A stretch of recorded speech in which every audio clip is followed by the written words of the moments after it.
welcome to my vlog and my YouTube channel. I'm Delby, and for today's tutorial, gusto ko kayong matuto ng isang application which is very important. In Office, it is a presentation, PowerPoint presentation. Kung kayo ay mga estudyante at nagtatrabaho sa opisina o mga guro, ay kakailanganin nyo itong software or program. So, let's begin.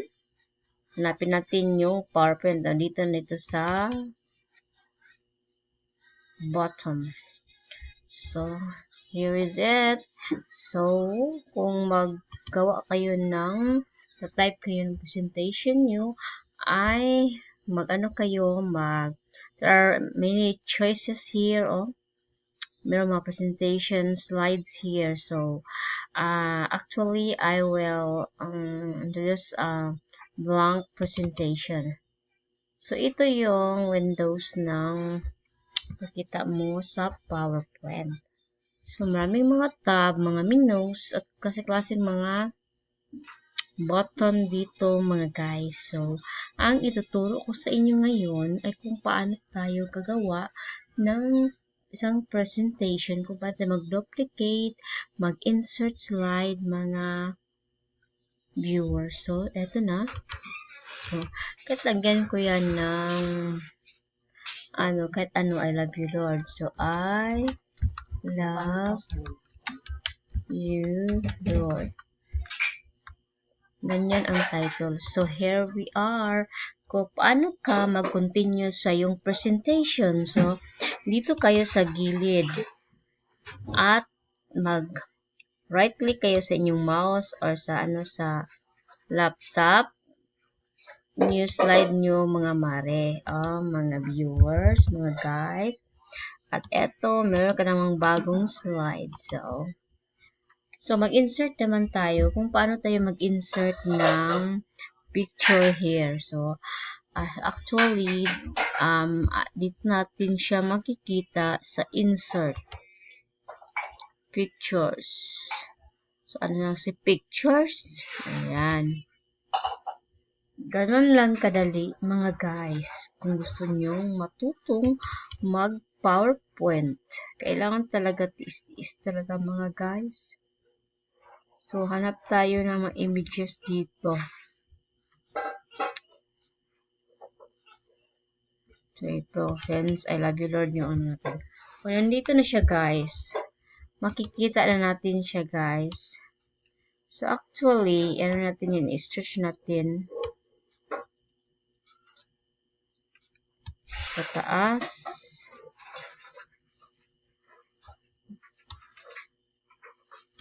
Dito.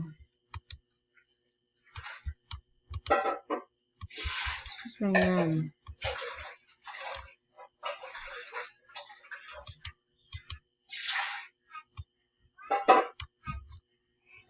Guys.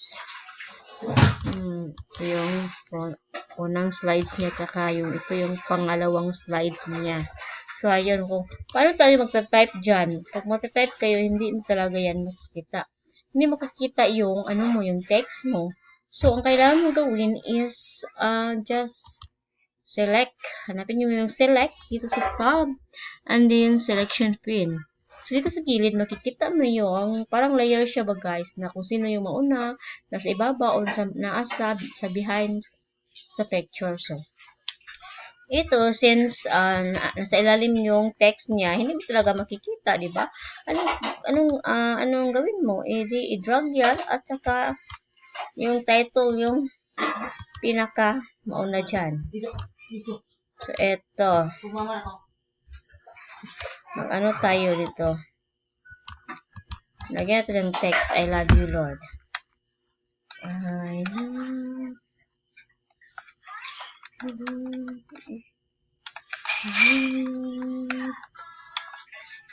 and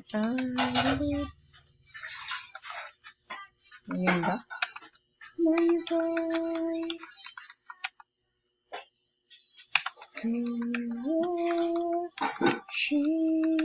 you, oh my soul, rejoice, rejoice with me. So, ayan lang. Dito makikita na natin ang ating tinype na kanta. So, ayan guys. Ayan natin yan mga guys. Ganyan guys.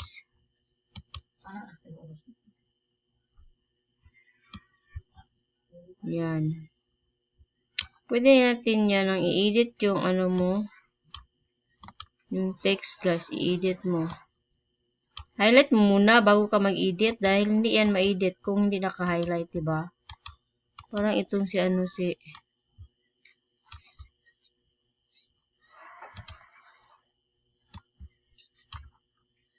yung white. Tsaka dito pwede kayong hanap ito ng nababagay na mga ano niyan, yung font. Yung font size din, kailangan makita yun sa pag mag-reflect yan sa TV.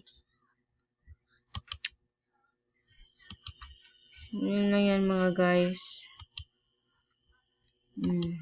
Sarap maganda. Dito rin, pwede ka rin yun dito ano mo.